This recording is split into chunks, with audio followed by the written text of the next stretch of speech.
There's a question I get asked all the time, right? How long should I take Suboxone?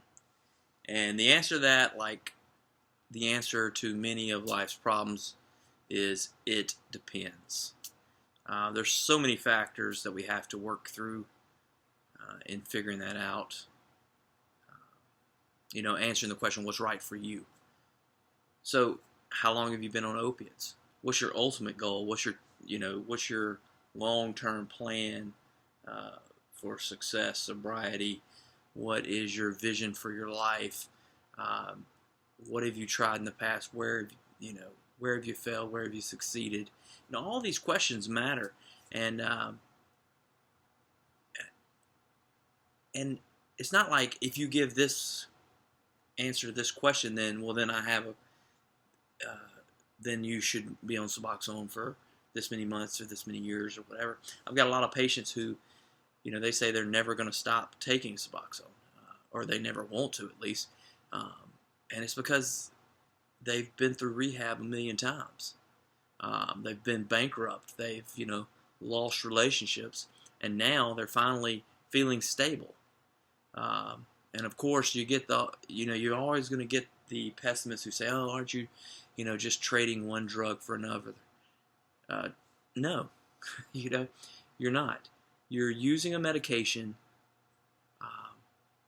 that treats opiate addiction and dependence, so that you can then work on the other parts of your life. Okay, you're not an incomplete person because you're on a medication. Get that out of your head. It doesn't mean you're not sober or clean. That's just the dumbest thing I've ever heard.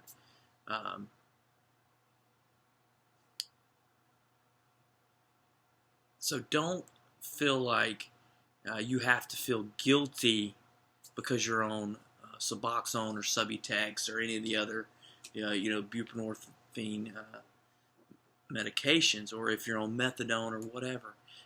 If you're clean, if you're not misusing the medication, you're taking it like it's prescribed, and you're not out there, looking for drugs every weekend or every other day or whatever. Well, is that not your definition of success? I mean, what do you want? Now, there's going to be a lot of people who say, well, my goal is to be off this medication. Well, great. That's your goal then. We can work with that. We can then figure out the appropriate tapering down schedule, to try to reduce withdrawal symptoms and cravings, etc. But just having this blanket statement that everybody should have to wean off over a period of time, or that you're not actually clean and sober if you're on medication, that is ridiculous. And we have to get that, as far away from the addiction community as possible, because it's not healthy. A lot of times people use this word. This word is one of the most dangerous words there is. And it's the word if. People like to say, well, I could just do this if I had that. I could be clean if, my friends weren't using around me. I could have success and I could be financially stable if I just had another $1,000 a month in my pocket. I could,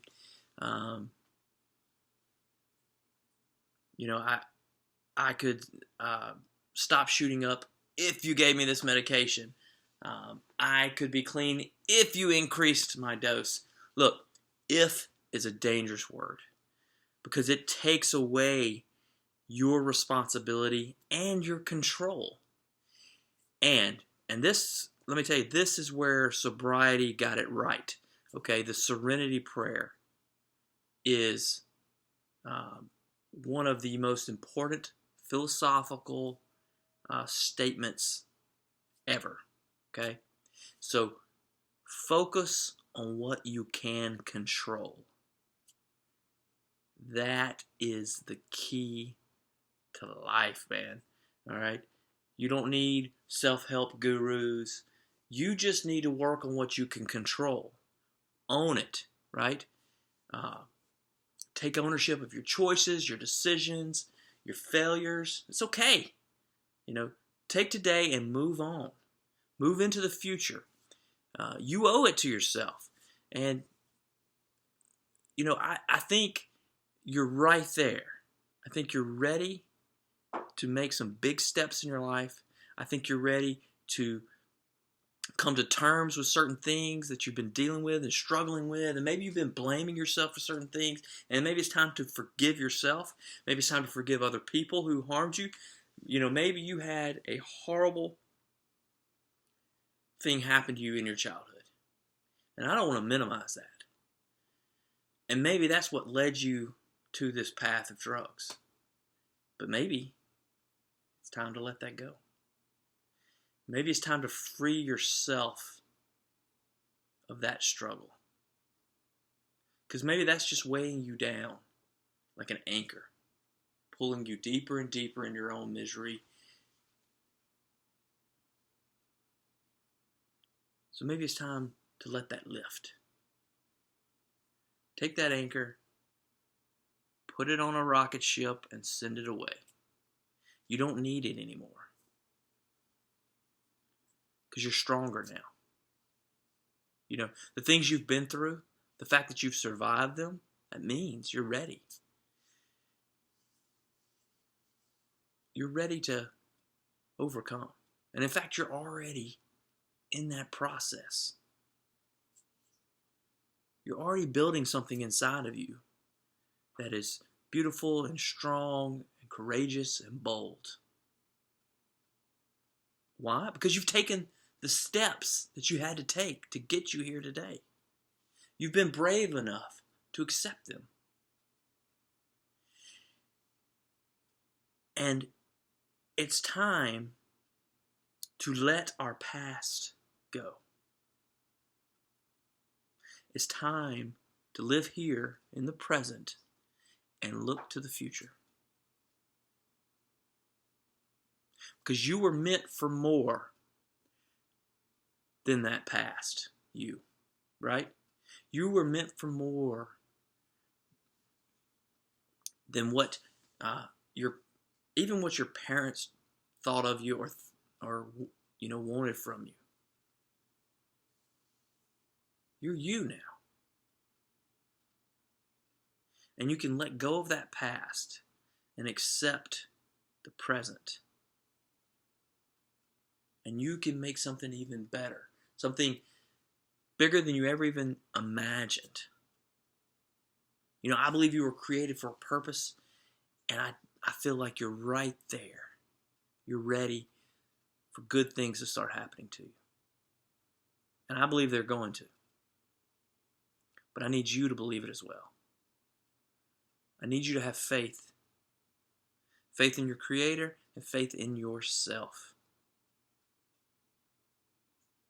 So let's stop arguing, over the math, right? The numbers, the trying to decide how long you need to do this or that or whatever. Let's figure out what our goals are. But even more important than the goals, what's the process? What are we going through? What routines are we taking? How are we letting our faith shape who we are? Our beliefs, our core. Because I believe you are ready. And because you're listening to this, you're already there. So guys, take that step with me. Faith in our Creator, faith in ourselves, and let's hang together. Till next time.